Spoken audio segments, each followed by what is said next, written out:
ચાલો સરસ મજાના ગાજર આજે તો આવી ગયા ઘરે, સરસ મજાનો હલવો પણ બની ગયો। તો હલવાની સરસ અને બધી જ ટિપ્સ અને ટ્રિક્સ સાથેની રેસીપી તમારે જોઈએ છે ને, તો ચાલો આપણે બનાવવાની શરૂઆત કરી દઈએ। પહેલાં તો એ કહો કે તમને મારો આ ગાજરનો હલવો કેવો લાગ્યો। તમે આને હલવો કહી શકો કે પાક કહી શકો ગાજરનો। ખૂબ સરસ લાગશે અને ટેસ્ટ તો જોરદાર આવે જ છે અને દેખાવ પણ એકદમ મસ્ત લાગે છે। તો જોઈ લઈએ એના ઇન્ગ્રીડિયન્ટ। એના માટે આપણે 500 ગ્રામ જેટલા ગાજર લીધા છે। મેં અહીં ઓર્ગેનિક ખાંડ લીધી છે અને સાથે મોળો માવો લીધો છે। મેં 150 ગ્રામ જેટલો મોળો માવો લીધો છે, ઓર્ગેનિક ખાંડ લીધી છે અને થોડું બીટ લીધું છે। બીટ ખાલી આપણે કલર પૂરતું આમાં ઉમેરીશું। તમે ચાહો તો બંને અડધું અડધું પણ કરી શકો છો। હવે ગાજર અને બીટને આપણે છીણી લેવાના છે। પહેલાં આપણે એને છાલ ઉતારી અને બરાબર રીતે છીણી લઈશું। તમારી પાસે જે ઘરમાં ખમણી હોય એનાથી તમે ખમણી શકો છો। મારી પાસે રૂટીનની જે સ્ટીલની આવી પતલી ખમણી છે એનાથી જ હું ખમણું છું। તો આવી રીતે આપણે એને ખમણીને તૈયાર કરી લઈશું। તો તમે જોઈ શકો છો કે બધા જ ગાજર આપણે એક પછી એક ખમણી રહ્યા છીએ અને એનો અંદરનો જે જાડો ભાગ છે તે આપણે દૂર કરી લઈશું।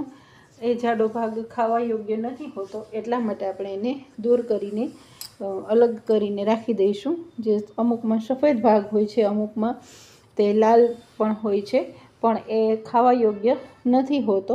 તો હવે આપણે સાથે બીટને પણ ખમણીને તૈયાર કરી લઈશું।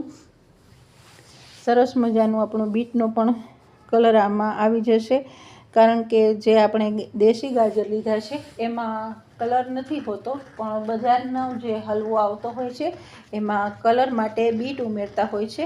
ઘણી વખત એ લોકો ફૂડ કલર પણ ઉમેરતા હોય છે, પણ આપણે ઘર માટે જ બનાવવાનો છે તો ફૂડ કલર આપણે અવોઇડ કરીશું। બાકી તમે ચાહો તો આની જગ્યાએ ફૂડ કલરનો પણ ઉપયોગ કરી શકો છો। અમુક ગાજરમાં જે લાલ ભાગ હોય છે તે પણ તમે જોઈ શકો છો કે લાલ ભાગ છે તે આપણે રિમૂવ કરી દીધો છે। આવી રીતે આપણે બધા જ ગાજરને ખમણી લેવાના છે। સરસ મજાનું આપણે આ ગાજરનું છીણ તૈયાર કરીશું। આપણે આ ગાજરનું છીણ છે એમાંથી એનું પાણી કાઢવાનું નથી, કારણ કે એની પોતાની પણ જે અંદરની મીઠાશ હોય છે તે આ ગાજરના રસમાં હોય છે। તો એનાથી જ આપણો ગાજરનો જે હલવો છે એની નેચરલ મીઠાશ પણ રહેશે। તો એ વાતનું પણ ખાસ ધ્યાન રાખવું। આવી રીતે આપણે ગાજર અને બીટ બંને ખમણીને તૈયાર કરીને રાખ્યા છે। સાથે હવે આપણે જે માવો લીધો છે એને ખમણી લઈશું। સરસ આપણો માવાનો આપણે ભૂકો કરીને સાથે રાખવાનો છે। બધી જ પ્રોસેસ આપણે સાથે કરીને રાખીશું તો 10 થી 15 મિનિટની અંદર સરસ મજાનો આપણો માવાનો ઉપયોગ કરીને હલવો તૈયાર થઈ જશે। ડેરી ફાર્મ જેવો જ સરસ આપણો હલવો તૈયાર થઈ જશે। અને સાથે આપણે ઘી જોઈશે। આ બધી જ વસ્તુઓને આપણે પહેલાં શેકવાની છે। મેં અહીં નોનસ્ટિક કઢાઈ લીધી છે અને ઘી મૂક્યું છે। આ હલવો બનાવવા માટે બને તો નોનસ્ટિક કઢાઈ અથવા તો જાડા તળિયાવાળું વાસણ આપણે લેવાનું છે। તમે જોઈ શકો છો કે એક પછી એક આપણે એક પછી એક વસ્તુ શેકીશું। સૌ પ્રથમ આપણે માવો શેકીશું। માવાનો સરસ મજાનો બદામી કલર આવી જશે અને એમાંથી પણ ઘી છૂટું પડશે અને સરસ મજાની સુગંધ પણ આવવા માંડશે। માવો શેકવો ખૂબ જરૂરી છે અને આ શેકેલ માવો જ્યારે ગાજરના હલવા સાથે ભળશે ત્યારે ખૂબ સરસ એનું ટેક્સચર આપશે અને જે હલવો છે એને થિકનેસ આપશે। ખૂબ સરસ આપણો હલવો તૈયાર થશે અને તમે બજારનો હલવો આ બનાવ્યા પછી ક્યારેય નહીં લો, એ હું ગેરંટી આપું છું। હવે આપણે એમાં ગાજર અને બીટનું છે છીણ છે એને આપણે ઉમેરી દઈશું અને એને પણ આપણે સાથે શેકવાનું છે। એક પછી એક બધી જ વસ્તુઓ આપણે પ્રોપર રીતે શેકવાની છે। ઘીની સાથે હલવો શેકાશે ત્યારે ખૂબ સરસ એનું જે ટેક્સચર આવવું જોઈએ તે આવશે અને સરસ મજાનો લચકાદાર એ હલવો આપણો તૈયાર થઈ જશે। અત્યારે તમને લાગતું હશે કે બીટનો કલર આવ્યો નથી અને બીટ પ્રોપર ભળ્યું નથી, પણ જેમ જેમ આ બીટ અને ગાજર બંને માવા સાથે અને ઘી સાથે શેકાવા માંડશે એમ એમ બીટ એનો કલર છોડશે અને આ ગાજરનો હલવો છે એનો નેચરલ કલર આવી જશે.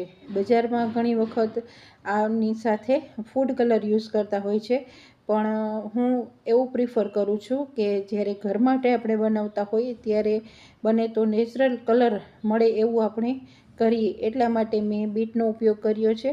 તમને બીટ ન ભાવતું હોય તો બીટ સ્કીપ પણ કરી શકો છો અને બીટ અને ગાજર બંને મિક્સ કરીને સરસ મજાનો બીટ અને ગાજરનો સરખા ભાગે ઉપયોગ કરીને પણ હલવો તૈયાર કરી શકો છો. એ પણ ખૂબ સરસ લાગે છે. તો આવી રીતે આપણે પહેલાં હળવે હળવે એને પ્રોપર રીતે ઘી સાથે શેકીશું. પ્રોપર રીતે આપણે એને શેકીશું તો ખૂબ સરસ આપણો હલવો તૈયાર થશે. હવે મેં અહીં બ્રાઉન સુગર લીધી છે. બ્રાઉન સુગર અથવા તો ઓર્ગેનિક સુગરનો ઉપયોગ હું કરવાનું વધારે પ્રિફર કરું છું. તમે ઘરની રેગ્યુલર ખાંડ વાપરતા હોય એ પણ ઉપયોગ કરી શકો છો, એમાં પણ કોઈ વાંધો આવતો નથી. પણ હું હેલ્થવાઇઝ ઓર્ગેનિક સુગર અથવા તો બ્રાઉન સુગર વધારે યુઝ કરું છું. એ ખૂબ સારી આપણા હેલ્થ માટે રહે છે. તો એ પણ તમે એક ટિપ્સ તરીકે નોંધશો. હવે આપણે જોઈ શકો છો કે આપણો માવો અને જે ગાજર છે એ પ્રોપર રીતે શેકાવા માંડ્યા છે. ગાજર નું ખમણ છે એ પોચું થઈ ગયું છે અને આ રીતે જે સોફ્ટનેસ આવવી જોઈએ તે આવવા માંડી છે અને આપણું ઘી પણ છૂટું પડવા માંડ્યું છે. આ સમયે આપણે 1 થી 1.5 ગ્લાસ જેટલું ગરમ દૂધ છે એ ઉમેરીશું. તમે જોઈ શકો છો કે સરસ એનો કલર પણ આવવા માંડ્યો છે અને દૂધ ઉમેરવાથી એનો જે ટેક્સચર છે તે એકદમ સરસ બજાર જેવું થશે. તમે દૂધનો ઉપયોગ જરૂર કરજો અને સાથે હું કેસર પણ થોડું ઉપયોગ કરીશ. કેસરને લીધે પણ ખૂબ સરસ આનો સ્વાદ પણ આવે છે અને ટેક્સચર પણ ખૂબ સરસ લાગે છે અને એની સુગંધથી એકદમ મહેકી ઉઠે છે. તો આ ટિપ્સ પણ તમે જરૂર નોંધજો. તો હવે તમે જોઈ શકો છો કે હવે જે આપણું ખમણ છે એ દૂધ સાથે પાકી રહ્યું છે. એની સાથે પાકવાથી દૂધ પણ ની અંદર જે મલાઈ છે એ મલાઈ અને દૂધ બંને સાથે જે ગાજર છે એ ચડશે તો એકદમ સરસ એની રીચનેસ આવશે. હવે આપણે એને ગેસની ફ્લેમ તમને અનુકૂળ રહે એવી આપણે રાખવાની છે. મેં અહીં મીડિયમ ફ્લેમ રાખી છે. તમને એવું લાગે કે છાંટા ઉડે છે તો તમે ગેસની ફ્લેમ સાવ સ્લો પણ કરી શકો છો. હવે જોઈ શકો છો કે આપણું દૂધ બળી ગયું છે અને લચકા પડતું આપણું જે મિશ્રણ છે તે તૈયાર થઈ ગયું છે. તો આવું આપણે ટેક્સચર આવે ત્યાં સુધી આપણે એને પકાવવાનું છે અને હવે સાથે આપણે જે ઉમેરવાનું છે તે પણ તમે જોઈ લો. સરસ મજાનું આપણું લચકાદાર મિશ્રણ તૈયાર થઈ ગયું છે. હવે એક સિક્રેટ વસ્તુ તમને મેં ઉમેરીને બતાવી અને એ છે ઘી. આ ઘી ઉમેરવાથી લાસ્ટમાં જ્યારે ઉમેરીએ છીએ ત્યારે હલવામાં છે તે એકદમ સરસ શાઇન આવે છે અને સરસ મજાની એની જે અરોમા એટલે કે સુગંધ છે તે વધીને નિખરીને બહાર આવે છે. તો આ પણ તમે નોંધજો, કારણ કે જ્યારે ઘી તમે પછીથી ઉમેરો છો ત્યારે એનું જે સુગંધ છે તે ખૂબ વધી જાય છે. આ હલવો શેકવા માટે જેટલું આપણે ઘી અંદર ઉમેર્યું હોય એનાથી અડધું ઘી તમે જરૂર ઉમેરજો બાદમાં. અને હવે આપણે કેસર ઉમેરીશું. કેસરના તાંતણા તમારી પાસે ન હોય તો તમે એ પણ સ્કીપ કરી શકો છો, પણ હોય તો જરૂરથી ઉમેરજો. ખૂબ સરસ લાગશે અને ટેક્સચર ખૂબ સરસ આવશે. તમે જોઈ શકો છો કે આપણા હલવામાંથી ઘી જે પહેલાં ઉમેર્યું હતું અને બાદમાં ઉમેર્યું એ બધું જ છૂટું પડવા માંડ્યું છે અને હલવો સરસ લચકા પડતો તૈયાર થઈ ગયો છે અને એની શાઇન પણ ખૂબ સરસ આવી ગઈ છે. હવે મેં અહીં પિસ્તાની સ્લાઇસ કરીને લીધા છે. તમે ચાહો તો ભૂકો કરીને પણ ઉમેરી શકો છો, આખા પણ ઉમેરી શકો છો.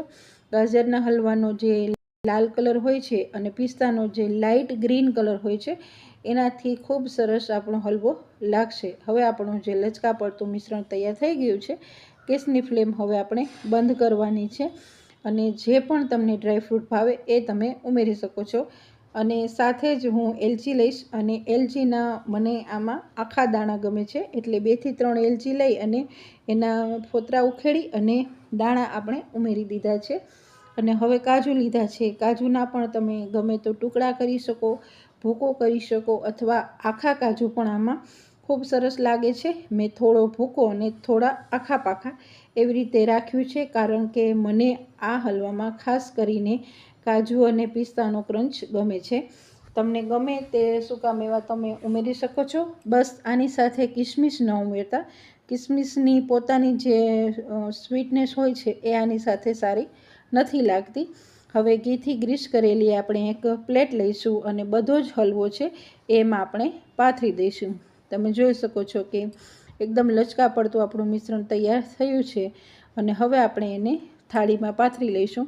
મેં આ હલવો સાંજે બનાવ્યો હતો, એટલે એક રાત માટે મેં આને સેટ થવા મૂક્યો છે. જો તમે સવારે બનાવતા હો તો સાંજ સુધીમાં પણ ખૂબ સરસ લચકા પડતો આપણો હલવો તૈયાર તો થઈ જ ગયો છે. પણ આપણે એના પીસ કરવા છે, એટલા માટે આપણે એને સેટ થવા મૂકી દઈશું. અને આને ઘરના રૂમ ટેમ્પરેચર ઉપર જ રાખવાનું છે, ફ્રીજમાં મૂકવાનું નથી. પણ છતાં પણ ખૂબ સરસ પીસ બની જશે. તમે જોઈ શકો છો કે ઘીવાળી આપણો તાવીથો છે, એટલે સરસ મજાનું જે આપણું મિશ્રણ છે તે પથરાઈ પણ ગયું છે. અને ઉપરથી પણ આપણે 1 થી 1.5 ચમચી જેટલું ઘી ઉમેરીશું, જેનાથી આપણે જે ઉપર ડ્રાયફ્રૂટ ઉમેરીશું એ પણ સરસ એની સાથે ચોંટી જાય. આપણું મિશ્રણ થોડું એવું ઠંડુ થયું છે, એટલા માટે જે આ ઘી છે એ થોડું હજુ તમને ઠીક દેખાય છે. પણ જે હલવામાં અંદરથી થોડી પણ ગરમી હશે તે ઉપર આવશે, એટલા માટે આપણું આ જે ઘી છે એ ઓગળશે અને એની ઉપરની પણ જે શાઇન છે એ પણ ખૂબ સરસ આવશે. આની સાથે તમને કોઈ પણ ભાવતા હોય એવા સૂકા મેવા તમે વાપરી શકો છો. ફરીથી કહું છું, આની સાથે કાજુ અને પિસ્તા છે એ ખૂબ સરસ લાગે છે. તો બને તો એનો ઉપયોગ કરજો, કારણ કે કલર કોમ્બિનેશન પણ રેડ, વ્હાઈટ અને ગ્રીનનું ખૂબ સરસ લાગે છે. અને ખૂબ આવો સરસ દેખાવ પણ આવી રહ્યો છે. મારો તો અત્યારે જ મોઢામાં પાણી આવવા માંડ્યા. તો તમને જોઈને કેવું લાગ્યું કે તમે પણ હવે બનાવશો ને આ ગાજરનો હલવો? તો જરૂરથી બધી જ ટિપ્સ અને ટ્રીક સાથેનો આ વિડીયો પૂરેપૂરો જોજો. પહેલી વખત બનાવતા હશો તો પણ ફ્રેન્ડ્સ ખૂબ જ સરસ લચકાદાર, આટલો તો તમે હલવો ગરમા ગરમ ખાવો હોય તો તમે આવો લચકાદાર પણ ખાઈ શકો છો. પણ એને સેટ થવા મૂકશો તો પીસ પણ તૈયાર થઈ જશે. જોઈ શકો છો કે આવી રીતના આપણે સરસ એને પાથરી દીધું છે, અને ડ્રાયફ્રૂટ્સ છે એ પણ ઘી સાથે ઉમેરવાથી એને પણ ચોંટી ગયા છે. હવે આપણે એને સેટ થવા માટે એક રાત રાખ્યો છે, અને સવારમાં જોઈ શકો છો કે સરસ મજાના આપણા ગાજરના હલવાના પીસ તૈયાર થઈ ગયા છે. ઉપરથી સૂકા મેવા પણ ખૂબ સરસ દેખાય છે. આપણા હલવાનો કલર એકદમ સરસ દેખાઈ રહ્યો છે. તો તમે પણ મને કોમેન્ટમાં જણાવજો કે તમને આ મારી હલવાની રેસીપી કેવી લાગી. હવે આગળ તમે કયો વિડીયો મારી પાસે જોવા માગો છો, શું શીખવા માગો છો? ફ્રેન્ડ્સ, તમારા જે સરસ મજાની કોમેન્ટ્સ હોય છે એ પણ મને ખૂબ મદદરૂપ થતી હોય છે કે આગળ મારે હવે તમારી સમક્ષ શું મૂકવું. તો એ પણ તમે કોમેન્ટ કરીને મને જરૂર જણાવજો. મારી પાસે ઘણી બધી રેસીપી એવી હોય છે જે હું એક પછી એક આપ સમક્ષ મૂકતી રહીશ. તો હવે તમે હજુ સુધી મારી ચેનલને સબસ્ક્રાઈબ ન કરી હોય તો સબસ્ક્રાઈબ પણ કરી દેજો, જેથી તમને નવી નવી વિડીયોની નોટિફિકેશન મળતી રહે. અને ગાજરનો હલવો તમે ઘરે જરૂર બનાવજો. તમારા પ્રિયજનોને ખવડાવજો, એમને ખૂબ સરસ ભાવશે. બજારનો હલવો તમે બીજી વખત ક્યારેય નહીં લો, એની મારી ગેરંટી છે. તો બધી જ ટિપ્સ સાથે પહેલી વખત પણ બનાવશો તો આટલો જ પરફેક્ટ તમારો ગાજરનો હલવો તૈયાર થશે. તો કેવી લાગી મારી બધી જ ટિપ્સ એ પણ મને જરૂર જણાવજો. મારી સાથે જોડાણા એ માટે ખૂબ ખૂબ આભાર. Thank you for joining. By.